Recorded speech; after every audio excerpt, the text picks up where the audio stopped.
Aybdorlik hissi bilan yashashdan charchadingizmi? Yana va yana xatolaringizni eslayapsizmi? Ichingizda esa qo'yib yubormaydigan hukm bor, lekin chiqish yo'li bor. Yuhannoning 1-maktubi 1:7. Agar u nurda bo'lgani kabi biz ham unga o'xshab nurda yursak, bir-birimiz bilan muloqotda bo'lsak va uning o'g'li Iso Masihning qoni bizni har qanday gunohlarimizdan poklaydi. Eshityapsizmi? Ba'zilardan emas, har qanday gunohlardan. Va muqaddas kitob shunday deydi. Rimliklarga maktub 8:1.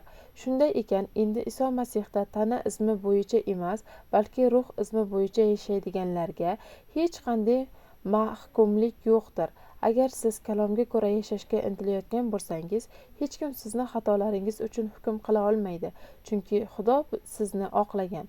Unga keling, kechirimni qabul qiling, ozodlikni qabul qiling va agar siz haqiqatni izlayotgan bo'lsangiz, obuna bo'ling, bu yerda siz uni topasiz.